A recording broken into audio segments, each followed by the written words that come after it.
Next up is an artistic way to express yourself. Express yourself. I like that song.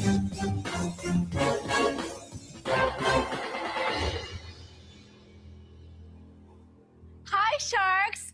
My name is Susanna. I'm from New York City. And if you can tell, I'm an artist. One way I express my creativity is through the art on my nails.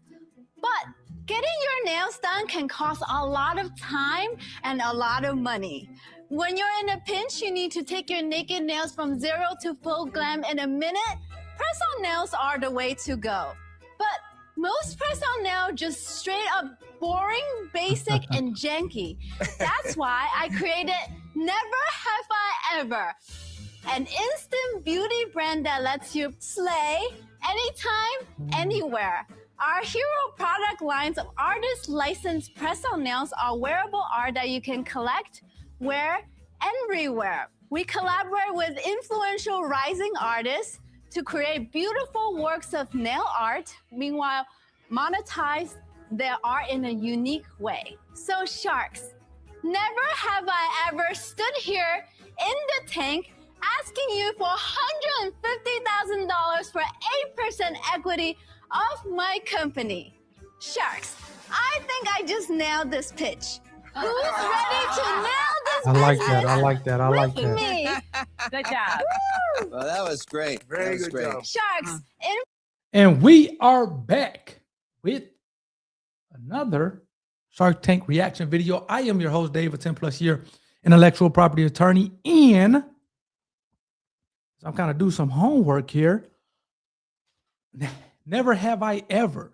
Shouts out to her. Now, the three things that I look for with these pitches, plus really a bonus one, is how simple is the product, how effective is the product, and again, by way of, well, just short of a $2 million valuation, which I think is reasonable these days. You don't see that these days. Normally it's a $5 million valuation or a $10 million valuation. This is a modest, just short of $2 million, $1.875 million valuation, which I like that. I like that. A lot of times with the effectiveness of the product, you can tell by weight of the sales, and based on that evaluation, I would imagine that she does have some sales on this one. So we'll see that as the pitch continues. Then what's the market like? And I always say, and if you've kind of been watching me for any amount of time, this sounds familiar. If you're trying to make money, you're going to sell to pets and women and children, because you stand to make a ton of money when you sell to pets, products for pets or services for pets, that is, as well as services or products for women and children, because they are going to buy that stuff up like hotcakes.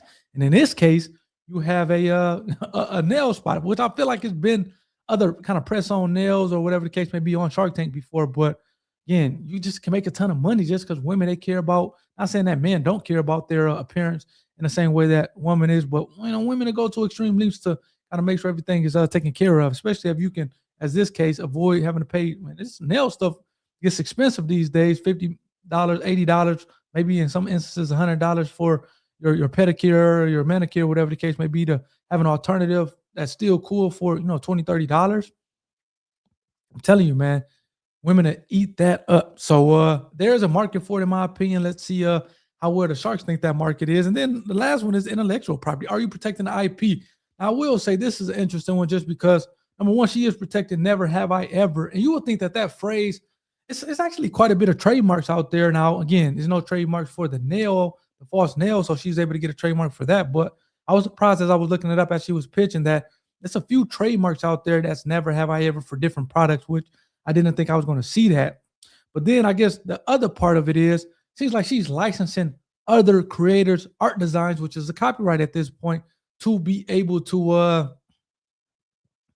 kind of have nails of different kind of different styles or whatever the case. Maybe I was thinking about something and maybe I shouldn't say this, but you almost kind of seem like you would use AI to see what's popular out there and kind of try to mimic something that's similar. Now, I don't want to get anybody sued for copyright infringement, but sure, it seems like that's kind of what the AI companies or the big tech companies, Facebook and these other companies on Meta, they're using these days to kind of use AI to kind of see what people are liking and then just kind of reproducing that type of content. So maybe that's something that she potentially looks at deploying in a legal way to do that, or just kind of bringing the people in-house, and that way they can sign you over their IP as a work made for hire so that she don't have to get all these licensing deals. I'm not sure how expensive the licensing deals are, but it seems like that can kind of be a stickler. So we'll see if the Sharks kind of bring that up as far as the licensing and amount of money that they're paying out. She's paying out on licensing these different styles from the creators. So we'll see if she kind of can figure out a way to kind of reduce that cost. Hey, that's what we do in business, man. Try to reduce the cost. But those are some of my initial thoughts of this. Let me know what you guys think in the comment section as I pull this back up. Please hit that like button for the YouTube algorithm. As well as hit that subscribe button to be a part of the IP community. Let's kind of see where I was at here. Here we go. Let's go. In front of you, you each have your own custom sets of nails to try on for yourself. Are there stick-on nails in the market already? Yes, there are stick-on nails, but we are the first artist licensed press-on nail brand. So your advantage is not you're the first, you have the artistic design. It's a really cool idea. Can you walk me through the economics if I'm an artist? What does it look like for me? Every pair of nail that we sell, you get 5%. So what do these sell for? So each box sells between $18 to $20. And what's it cost you to make? $2 to $3. Tell us about you. Actually, I was born and raised in New York City, and I'm always that one odd Asian kid that doesn't know how to play any instrument and also bad at math. But I know how to draw. I love paintings. I love being creative, and I went to Parsons for full scholarship, graduate for Great design school. Wow, that's For- amazing. major in product design. Your 150,000 for 8% imputes a $1.875 million. What have been your sales and through which channels? Our lifetime sales goal has hit $900,000. Wow, And good. Solid. And Our how long? receivable account receivables are $600,000 Wow. waiting to coming in. No. That is horrible news. That's not exciting. Wait. That's If you have it. lifetime Wait. sales of 900,000 and receivables of This is 600,000, our year 2, and we already confirmed She's done $1.6 million yeah. sales. $1.6 Sorry, million. I'm so confused. How long have you been in business? This is year 2. So Got it. So last year, what were your sales? for $400,000. And what will your sales be this year? We are projected $1.6 million. But And what so have you far, done year thus to date- far? Wow. Yes. What have you done so far? Year to date, in our business account, $900,000, and So- account receivable is $9. No, Susana, let me explain something to you.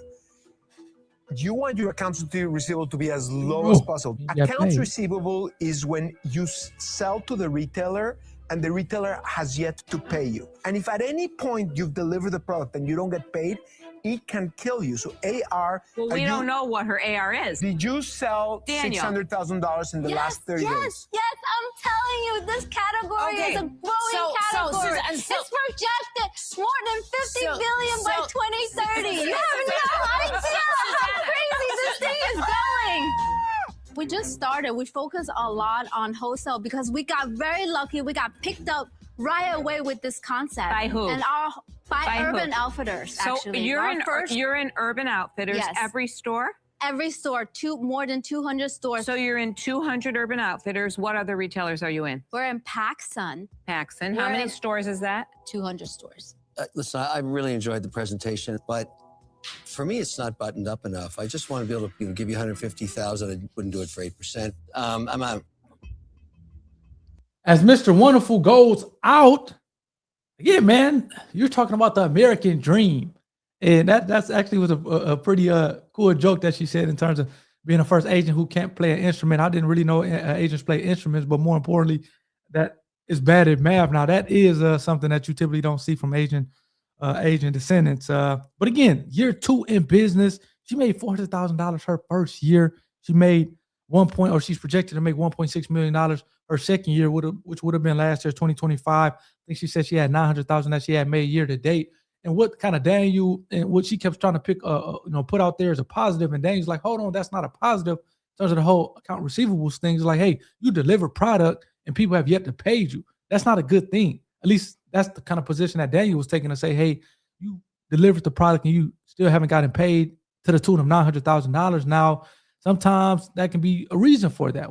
And again, I know a lot of times the Shark Tank, they have hour pitches that they're truncating down to 10 minutes. So a lot of the information get lost in the sauce, but you can have net 30s, you can have net 60, net 90. Sometimes you have net 120s, where it means that, hey, once you deliver a product, the retailer, whoever you deliver the product to, doesn't have to pay you until 30 days, 60 days, 90 days, or in some cases 120 days, which is not necessarily her fault, even though I don't know. It's a tough thing to have those higher nets. But again, that's one of the big things or the cool things with being D2C, because you get the money when you deliver the product, because you're going to the customers. You're not giving the customer the product without them paying the money in D2C. So a lot of times it's just kind of you get that money, as soon as you deliver the product. But when you're dealing with the retailers of these big companies like a Urban Outfitter or a PacSun, then they're not going to be paying you every time they get money. They're going to be paying you on a schedule in a scheduled manner. So again,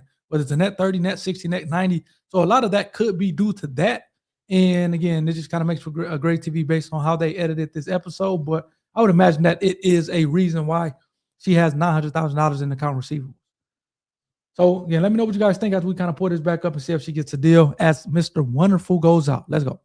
Susanna, I could not get clarity to understand where your numbers are actually at. I apologize, but I'm out.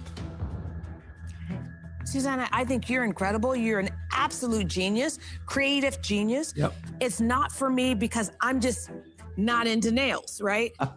Unfortunately, I'm out.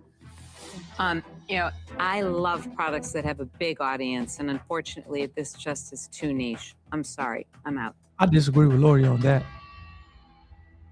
I think this is a big audience. I want to give you an opportunity. Whoa. Wow. Didn't see that coming. Thank you. Thank you, Robert. Here's what I can do for you. I have a social team that I've been working with for the last year. They're incredible. You are made for social. Yep. I think their retail will pull through. It's a bit of a flyer, but I need a bigger stake. I'll give you $150,000 for 25%. I want a quarter of the That's company. my offer. Woo. That hurts. $600,000 valuation. Little TiVo action. It's an offer on the table from Robert for her nail art company, Never Have I Ever. But he wants a much bigger stake than the 8% she came in offering. I'll give you $150,000 for 25%. That's my offer. Woo. Settle I would for like to counter. 20%. Counter for What's your 15. Settle at 20. $150,000 for 10%, plus the royalty of 50 cents Mr. per Wonderful. box until So why do you say hit royalty? cap that $150,000. I just heard royalty.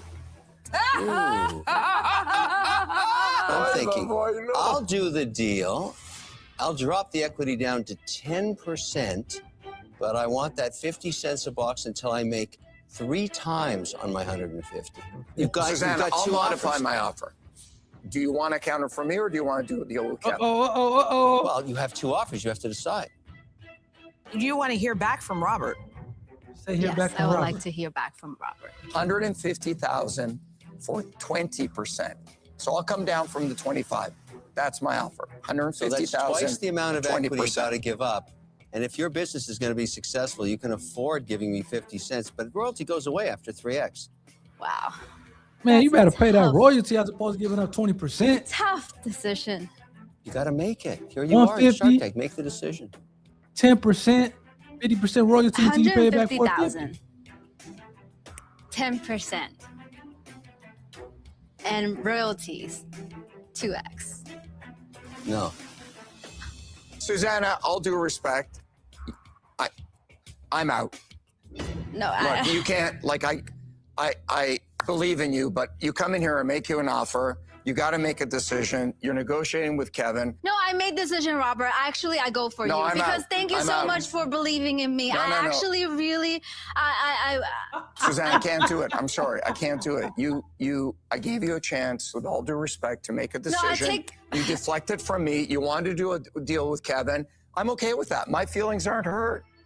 Sounds like your can't do feelings it. hurt, I'm Robert. sorry. I wish you all the best. I'm out. Well, the Sharks. You're in the tank. all roads lead back to Mr. Wonderful. Do the deal. Okay, I take the offer. Yeah, no kidding. Oh my God. Robert so Phillips much. got hurt. Just Congratulations. great Thank you. together. Just great together. Thank you. You got it. Thank you, Robert. It's a simple idea that's working. Take care. I'm Thanks. sorry we Thank couldn't you. do a deal. Thank you. I'm Good gonna luck, put my Susanna. nails on now. It was so hard. It was so hard. Oh my God, these sharks. Robert's great. I really want to go for Robert. I don't know why I did. I don't know if it's the right decision, but I made it. Because of your chirping, she lost a good deal. She lost a really good deal. Let's be honest with each other. The greed. Listen, No, And we are. What you guys think of that, man? I actually think that Mr. Wonderful deal was better. $150,000 for 10%. And yeah, she has to pay $450,000 in royalties over, until that's paid off, and then the royalty goes away. But if she's selling $5 million worth of these things, say she builds a company that's worth, I don't know, say $10 million bucks. That 10% is going to be worth $2 million. Or the 10% is going to be worth $1 million. So Mr. Wonderful is offering her 10%, and Robert's offering her 20%. That $10 million valuation is worth essentially $1 million in equity, which means that, again, I'd rather pay $450,000 now and keep the equity as opposed to paying $1 million on the back end. I don't know. Maybe I'm off. But let me know what you guys think in the comment section. I will say this, and you see this a lot of times when you have one or two, multiple partners, 2-3 partners, and kind of you balance each other out. I can definitely tell that Susanna will benefit from having somebody who's more of the numbers person. She admitted that she's not big on numbers, so she's a fabulous creator. And I think to Robert's point, she would do amazing on social media. However, I don't think that she's going to be kind of the numbers, the back end person. So I think her getting a back end person will really help her out. Just kind of my 2 cents, but I think she made the better deal. Let me know if you guys disagree with me in the comment section. Let's kind of pull up the website here really quickly and then get you guys up out of here. We're 3 for 4, man. It was a little shaky. Talking about landing a plane barely. So here we go here. This is the website, or at least the shopping site. Never have I ever. She has a trademark on that, so I'll definitely put the R in the circle at the end of it. And it is a registered trademark. And then you see all the designs. Again, I think she can make a ton of money. She just was in business a couple years and made just short of $2 million. So I think people will buy these up like crazy. I'm not sure how long it'll be around, but I do think people buy it up like crazy. It seems like she had a couple others. She talked about Urban Outfitters and PacSun. She has the MET store, Carnegie Museums, MoMA Design Store. Man, look at I don't know, man, one of these companies. I heard of PacSun. I heard of Urban Outfitters as well. But that's pretty much it. So let me know what you guys think. Season 17, episode 14, 344. Like I said, that last episode got rocky, talking about the airplane analogy. Seems like Robert was willing to only be the only person that does the deal, and then next thing you know, you heard royalty, and Mr. Wonderful came back in and took the deal up from under him. Robert wasn't too happy about that, and it seems like, to be in all honesty, Susanna isn't sure she made the right deal. Only time would tell on that one. So let me know what you guys think in the comment section. Hit that like button for the YouTube algorithm. Hit that subscribe button to be a part of the IP community. And yeah, man, you guys have a good one. Take care. Peace.